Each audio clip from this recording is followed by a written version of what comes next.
Hey everyone, this is Bob, also known as Romp Steel. Today I have a game for you between me and Saved by Him. So that was my first mistake, was playing a game against Saved by Him. Um, yeah, which is funny. Obviously, he's a human, and there's a lot of luck in this game, so he can be beaten. He's just, one of the legends of the game. This is my first time ever getting to play against him. I almost got to play against him in the tournament last year. I was in one bracket of semifinals, and he was in the other. So, in a sense, it was 50-50 odds I was going to get to play against him. But as you might have seen, he won the tournament. I did not make it to the finals. I lost every game I could possibly lose after making it to the semifinals, just 0-4. So that was very sad for me. But yeah, finally got to play him. So here's the game. We rolled for it. I got the higher pick. I decided to go with Shadow. If for no other reason than to get to play against Saved by Him's Free People's performance, because I think he's one of the higher rated ones of all time. So I put in 0 eyes, and I rolled 2 more.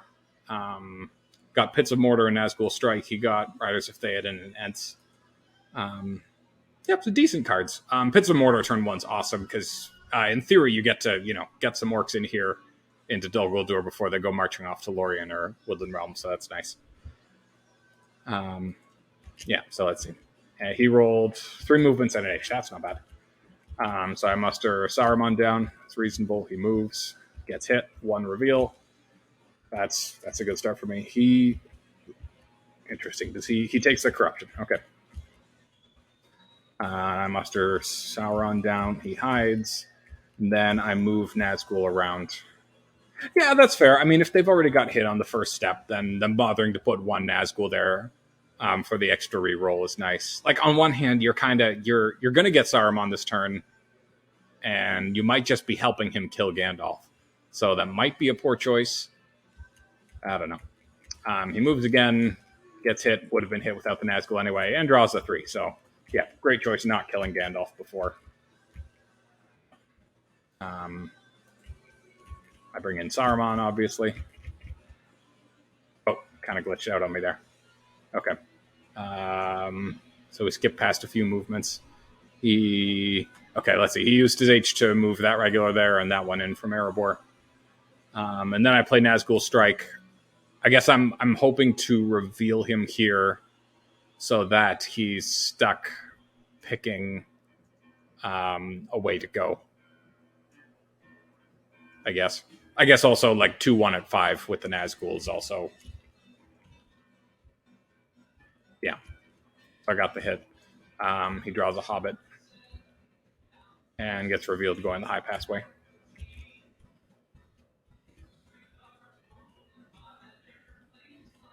Oh, I hadn't remembered this. Now I have Shadows on the Misty Mountains and Pits of Mortar. Those are some solid mustering cards there. So I allocate 1 eye. Literally have to. He hides with Strider. That makes sense. I don't have any character dice anyway, so I can't move my Nazgul around to harass him. If I'd had an extra muster die, maybe I would have mustered some more Nazgul so that when I played Nazgul Strike, I could be covering both these spots. But at the same time, like, you still want to keep your Nazgul on an army so you can actually like go and conquer. If you ever have a roll exactly like this, where it's just all musters, attacks, volunteers.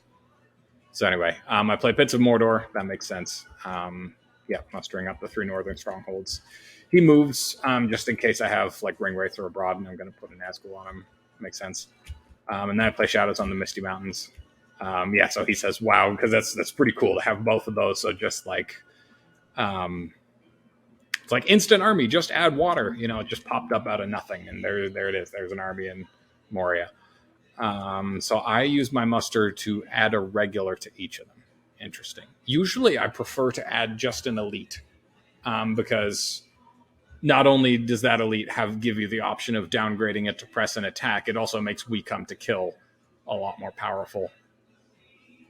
So I'm interested that I mustered 2 regulars. I mean, both these armies are here, and they're both, on their way to march out and probably attack some elves. That's what I probably am going to do here. Yeah. So after Lorien and after Woodland Realm. Okay, he moves again. Safe. I attack Lorien. I always prefer to get Lorien under siege first, just in case they pick up a power 2 great next turn, And he plays Riders of Theoden. That makes sense. Old Forest Road, no card.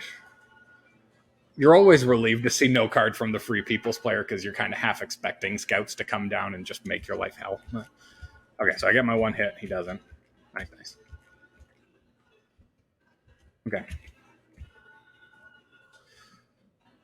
So I get Hill Trolls, Nazgul Search, not bad. He gets through date night. I'll go alone. Right, yeah, we're going to go through that a lot with the connection thing. His connection was a little shaky, so we kept on freezing. I think at one point we gave up on this game and started it again a couple days later.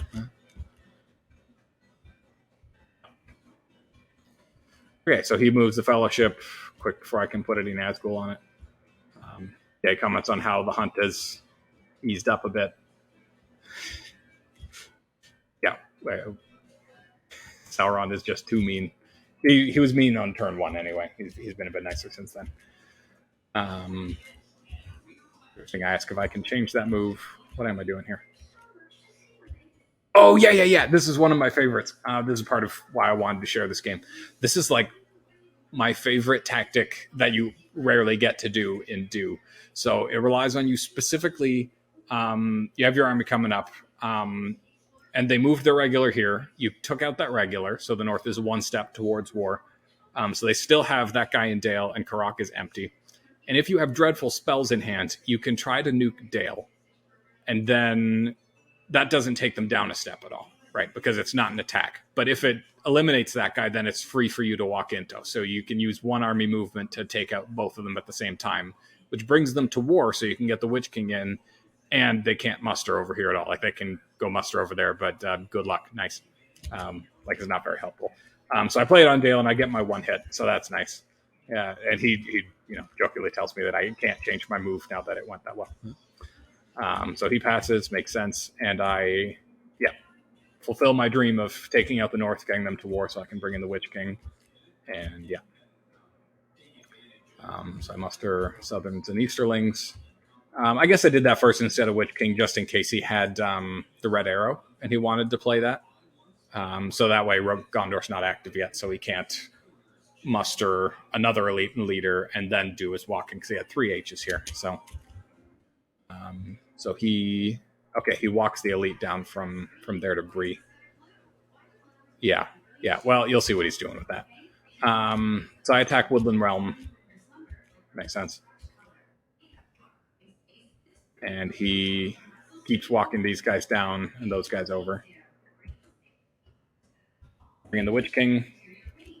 So I remember specifically seeing here that, like, oh, hey, they're at war and they have a companion with them. Through a day and a night would just yeet their way on into Moria.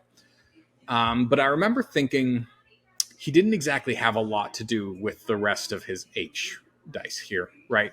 Like, it's not like these Rohan guys really wanted to walk over, but what other armies were you going to move with those? So I remember thinking he might just be bluffing or hoping he picks it up later. And I don't really want to waste time because the Fellowship's only moving so far. Let's see, it's turn 3 and they've moved 5. Actually, okay, that's decent. But I remember thinking, like, I really don't want to let up on the pace. Like, I've got these 2 strongholds weekly, and I want to quick finish them off before Thranduil and Celeborn can show up. So that's why I decided to muster the Witch King and use this die to attack. And if he has through a day and a night, oh well, he's got 2 points. He's not that close to his other 2 points, right? So turns out he does have through a day and night, and Mary and the guys from the North go right in. So I'm a little bit sad to see that, but I'm not too scared yet anyway. So I carry on with my merry way of attacking Woodland Realm. I think worst case scenario, this army can double back and reconquer Moria without too much difficulty. So I attack with no card. Yeah, I guess that makes sense. Want to keep this for slowing down the Fellowship, and just one reroll feels bad.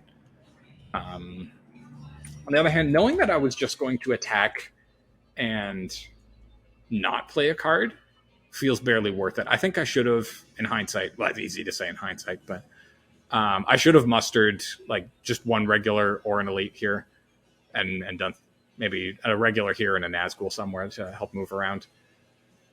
Just so that he couldn't do that, and then just wait a turn. Because maybe I'd pick up some cards that I really want to play, and make my attacks more worthwhile next turn. So anyway, because now he got 2 hits back, and now this army is that much weaker. Like that's okay. But yeah, anyway, woulda, coulda, shoulda. No, I did not have an aneurysm. That's just something I say sometimes. Okay, another good roll for me. Very happy to not see a Will of the West here.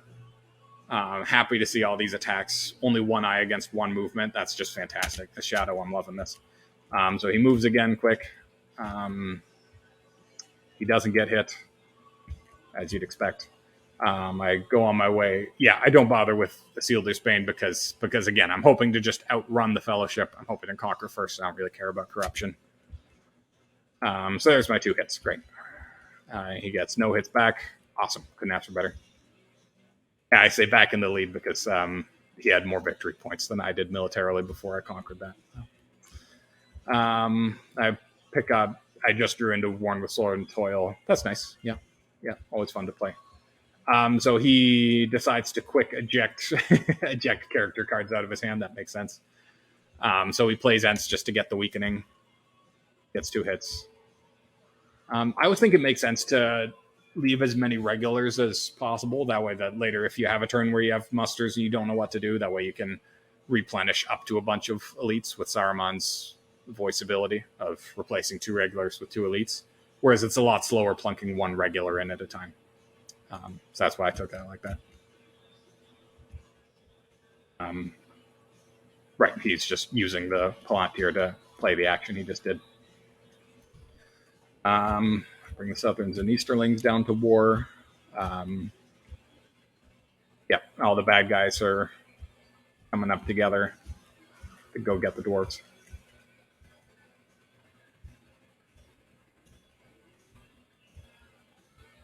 Okay. And he plays I Will Go Alone. Oh, yeah, that was a fantastic play. Because let's see, 1, 2, 3, 4, 5, 6, and 7 with the extra movement. So yeah, Gimli easily gets there. And with I Will Go Alone, you're still getting half the corruption value out of them. You're still getting 1 healing. So you're sacrificing 1, and you're getting closer to Gollum, and you're slowing me down, which is what you really need at this point, because you're still waiting for Gandalf the White, and you're still a ways away from Mordor, and the Shadow player's making pretty good progress so far. So, yeah, fantastic. Like it's just when I see my opponent roll all Palantirs, I'm really hoping he doesn't have anything that useful to do with them, but that's a very good use of a Palantir anyway. I guess there's us reconnecting for the 60th time.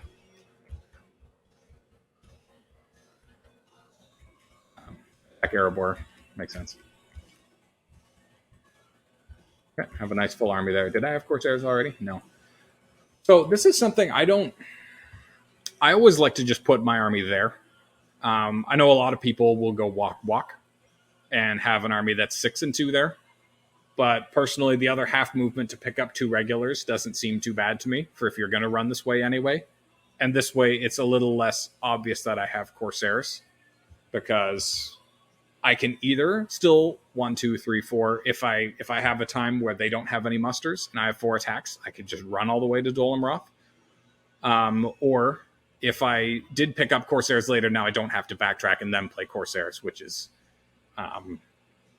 this way I still might just be plausibly picking up 2 regulars on my way. Whereas if I go like that to West Rondor and then backtrack, then I very obviously have Corsairs. But at the same time, if you don't want to bother with those 2 regulars, that way is faster. So that like, it does make sense. He uses a ring. Yeah, there's more connection issues for why that happens. A bunch like that.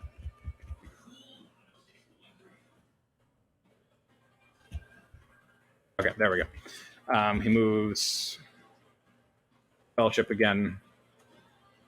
Did I forget to roll for it? That'd be embarrassing. Oh no, we're just still having connection issues here.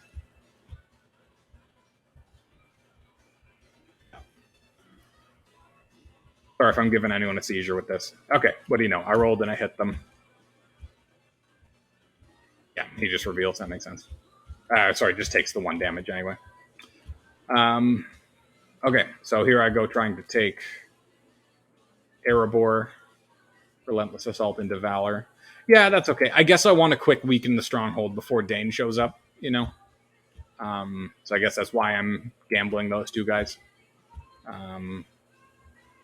They get me 1 extra hit, so that's not nothing anyway. So 3 hits, still good on the whole. 4 hits back, though. There's an oof for you. Darn you, Gimli. Okay. It's interesting. I'm glad in hindsight, very glad I saved Hill Trolls. Because now that can muster this army back, and it'll be a much more... like a 3-2-5 is conquering a 302 is much more plausible than a 505 of conquering a 302 anyway, especially with the Captain of the West in there. Okay, so yeah, here's the gap where we paused for a day or two or however long that was.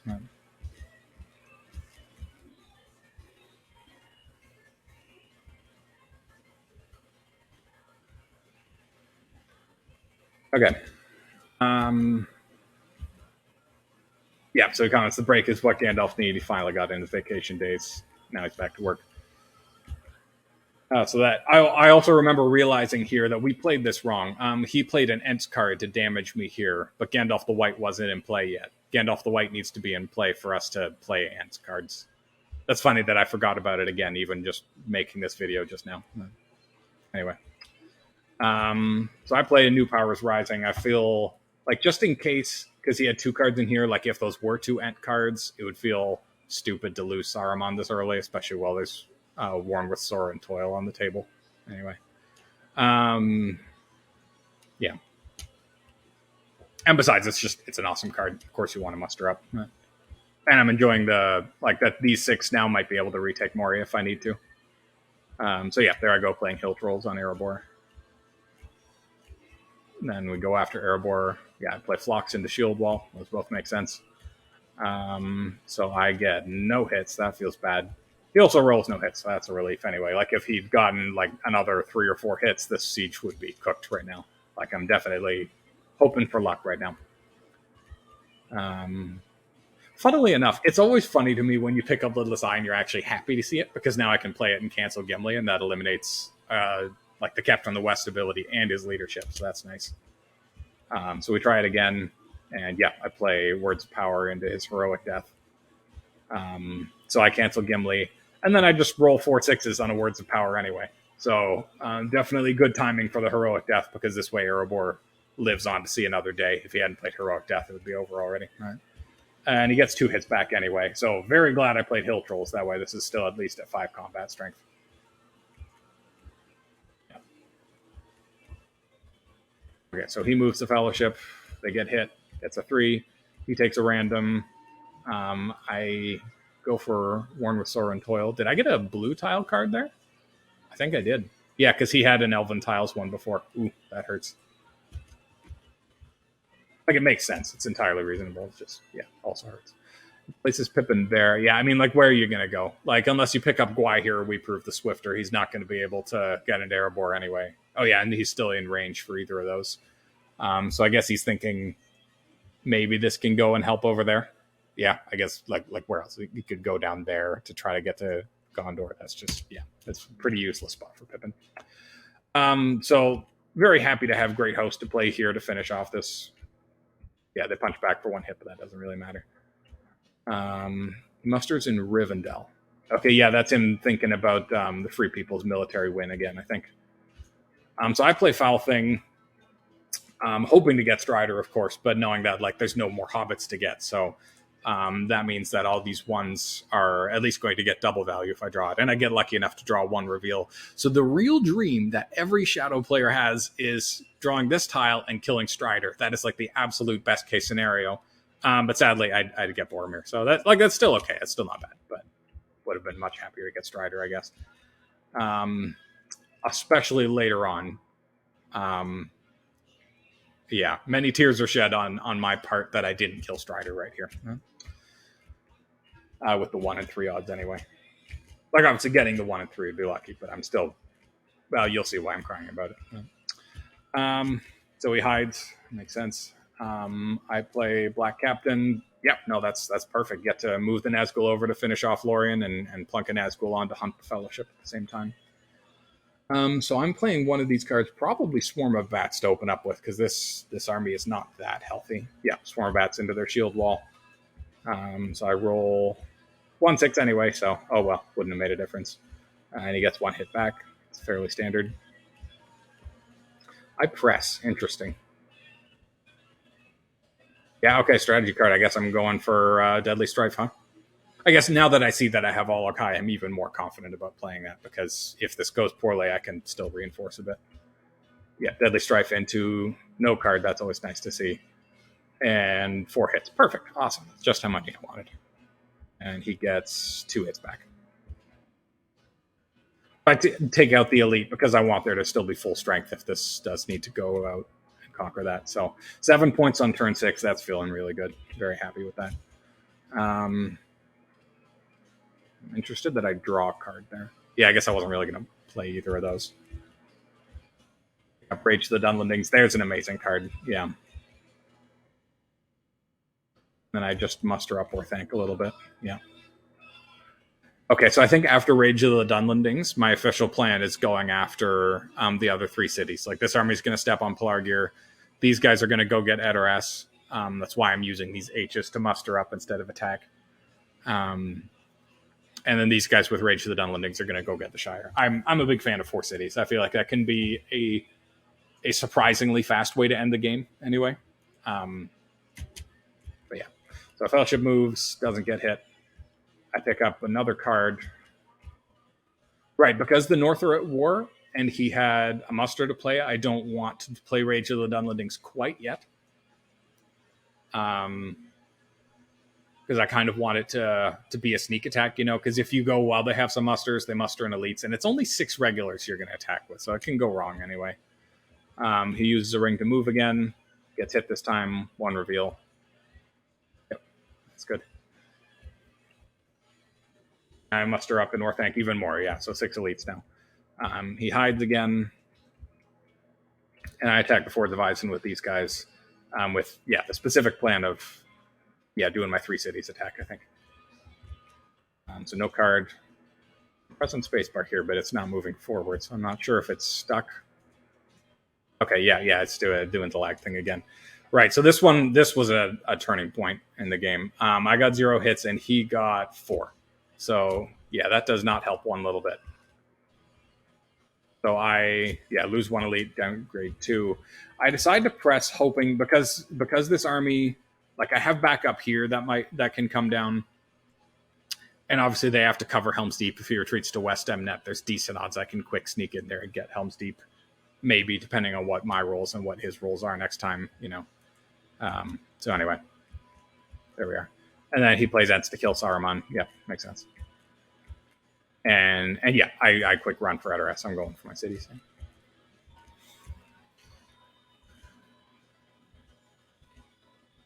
Yeah. Okay. So there's the rolls for the turn. So I'm down a die now because Saruman's gone. So I'm down to 8 dice. And looking at this roll, this looks pretty crummy. And I get excited here because I have Rage of the Dunlendings to play. So that's 1 muster that is doing a lot of movement for me. And I have Ring Wraiths Are Abroad to play with this Palantir. And I have rings here. So despite how bad this roll looks, I still have 4 attacks I can use. Or 4 important movements. So I start doing some math about whether I can win this turn or not. So I guess the plan is Dunlendings, and then if I use an army movement to move at the same time, then I have Ring Wraiths Are Abroad to attack, and the ring to attack there. So I can still win this turn. So that's the plan anyway. So I have 1 muster to use for whatever first. So I don't remember what I do with that. We'll see anyway. So he moves out like that, which is an interesting move given how Rohan isn't at war yet. So he's kind of like feinting to Orthanc to try to maybe make me panic. I don't know. Or maybe he forgot Rohan's at war. So I think about mustering in Orthanc, but I don't, and I'm not sure why. I had a muster with nothing to do anyway. I should have mustered there. So now he musters Rohan to war. And now, okay, yeah, I use Ring Wraiths for this first anyway, because I'm maybe you see the flaw in my plan. I'm quite confident at this point. So what I'm worried about with all these Nazgul here is this army coming and fighting me for Edoras. That's how I'm worried about losing the game right now. And I leave one regular behind because if I don't, then he can use a ring on either one of these as an H, an army movement, and one regular can go here to Orthanc, and the rest of them can go to Westamnet, and then he can use the character die to fight me. But if I leave one there, then he has to just fight me at Westamnet. He has to use one attack there, and then his ring as another attack there. So there's no double H movement available. So I think that's making me pretty safe, and I think the let's see, it's 7-7 hit points, but he would have 5 dice and I would have 4, but I'd have higher leadership and I have the city defense. So I'm feeling fairly happy with my chances here. Yeah, anyway. So let's see, still thinking about what he's doing here.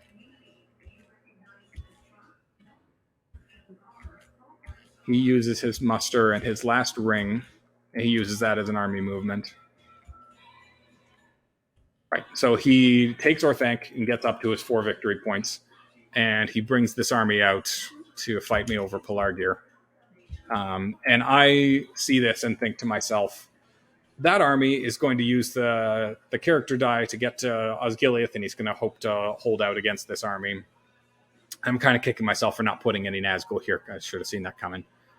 So I decide I should get into Pelargir first so that I have the city bonus to defend with. That'll give me better odds anyway. So no card, I get my 1 hit. He doesn't get a hit. It's about what you'd expect anyway. Yeah, so I'm a little confused here. And then here's the moment where I lose the game because I forgot that Dead Men Have Done Harrow exists. And in my head, the Fellowship was just happily on its way to Mordor, and they weren't going to bother me. But obviously, they're still there, and they're in range. They're just barely in range, 1, 2, 3, Strider's companion level to get to East Emnet. And there he is. And the moment that he puts that here, excuse the vulgarities, but I just, I lost it right there. Because I had this game in the bag. The luck was my way. I was conquering quickly. Like I'd played it reasonably well, except for this. I didn't need to gamble the game away racing with a Free People's military victory. But yeah, it's just, like I said, that's GG, assuming he has Dead Men. Because even if I had somehow a way to attack twice, one to attack the Shire, and then Dead Men hits me, I retreat, and I attack back. Actually, I would need 2 attacks anyway, and I don't have that. I can use a ring on one of them, but you're not allowed to use 2 rings. And I don't have any magical event to let me attack again. Like, there are no muster events that'll let you attack again. So yeah, that's just like, as soon as he moves those companions there, and like, he wouldn't do that unless he had Dead Men. There's no point in feinting that. So yeah, just realizing that that's GG. So anyway, also just realizing that, even if I had remembered that Dead Men, that's what we talk about here anyway, is that even if if I had waited, which would have been proper, he still could have, with his dice, moved this army over and played Dead Men. So he would have brought all this leadership and this big army to defend in Pelargir. So that probably would have been able to defeat mine anyway. The odds would be in his favor anyway. Yeah, so I really should have just taken my time, because even if the Fellowship gets into Mordor this turn, the odds of getting through Mordor on 1 turn on 5 dice are tiny. So I really should have just mustered an Orthanc, waited a turn, and finished my 4 cities next turn. But I threw the game away because I tried to race it. So this is... Oh, yeah, that one felt so bad. But I thought, you know what, this is an exciting enough game that I should put it up, even though I look kind of stupid in this game. But yeah, so we talked about the tournament for a bit. Yeah, and that's that. So let's look at statistics. +1 6 for me, minus 2 6s for him. So that's pretty close to average anyway. Rolls are pretty average. +5 on Palantirs for him though. So that's really something anyway. If you keep your eye open for Free People's military win, if your opponent is silly and makes mistakes like I do, you always have a shot,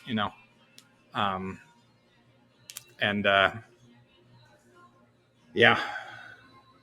Yep, feels bad, but hey, I learned my lesson, and this has actually come up in multiple games since I've had this one of just like extra keeping an eye out for Strider might separate and dunk on me with dead men, and I've played around it better. So the plus side is I learned my lesson anyway, and I've played a bit better since then, and that's really all you can do each game is you do your best, you have fun with it, and you see what you can do next time. So anyway, that's all for this one. Thanks for watching. See ya.